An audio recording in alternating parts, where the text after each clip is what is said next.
The lawsuit brought by 6 Wyoming sorority members over its first transgender member has been dismissed. A runaway stagecoach crashes in downtown Jackson Hole, and Popeye, Morty, and Goliath are being memorialized with their own blend of Wyoming whiskey. Bringing you these stories and more from Wyoming's largest news organization, I'm Wendy Corr for Cowboy State Daily. A federal judge has dismissed a lawsuit filed by 6 Wyoming sorority members over its first transgender member, ruling that the Kappa Kappa Gamma sorority can interpret its own rules and bylaws how it sees fit.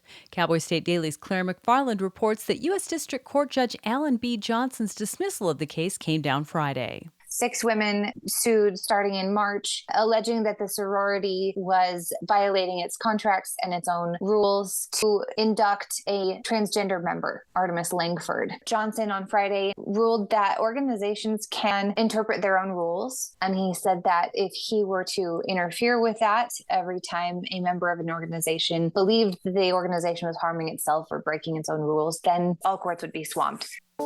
A new J.D. Power survey shows declining customer satisfaction with electric vehicle charging stations as companies rush to build them out. The survey shows that satisfaction with level 2 charging has decreased since last year, and that drop is even greater for direct current fast chargers. Common complaints include long charging times, chargers being inoperable, and long lines.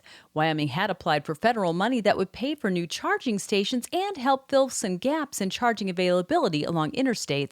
But anticipating potential issues down the road, the Wyoming Department of Transportation is holding off on issuing the request for proposals until it gets some clarification on the questions. Well, it was a scene straight out of an old Western movie. A 2-horse team pulling a stagecoach approached a busy intersection at a dead run in downtown Jackson last weekend and came to a sudden halt only when it ran into a streetlight pole. Cowboy State Daily's Jake Nichols has the story. Well, no one was aboard a Stagecoach when its team spooked and suddenly began barreling out of control down Broadway towards the town's busiest intersection last weekend. While the incident has sparked some rhetoric from animal activists calling for a halt to the popular tourist attraction, the truth is it's the first such accident for the current operators, Castino Outfitters, and only the second known incident in the last 40 years. I'll be back with more news right after this. At Hilltop Bank, we understand that buying a home is a big decision. That's why we're here to be your trusted partner on the path to home ownership. Our experienced mortgage team will guide you every step of the way, from pre-approval to closing. We offer competitive rates and a wide variety of home loan options to best suit your needs. With our local knowledge and personalized service, you'll feel confident and comfortable throughout the entire home buying process. Contact us today to start your journey toward home ownership. Hilltop Bank, member FDIC, equal housing lender.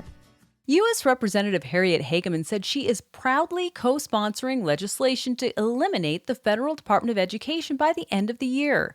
The one-sentence bill, House Resolution 899, would, quote, terminate the Federal Department of Education by December 31st.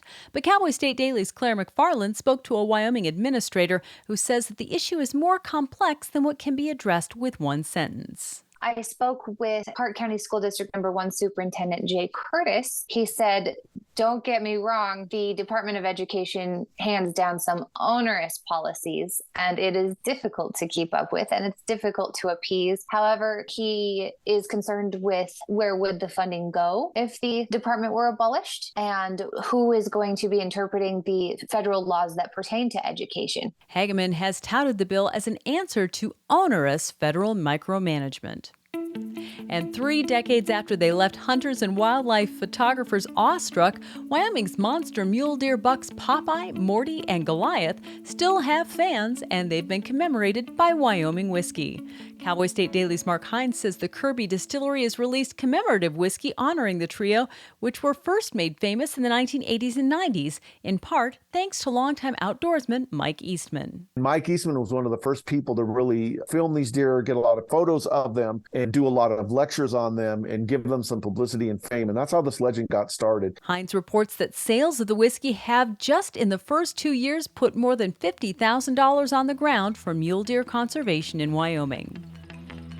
And that's today's news. You can read about all of these stories and more on CowboyStateDaily.com. If you'd like to unlock your daily dose of Wyoming news, sign up for the Cowboy State Daily newsletter. I'm Wendy Corr for Cowboy State Daily.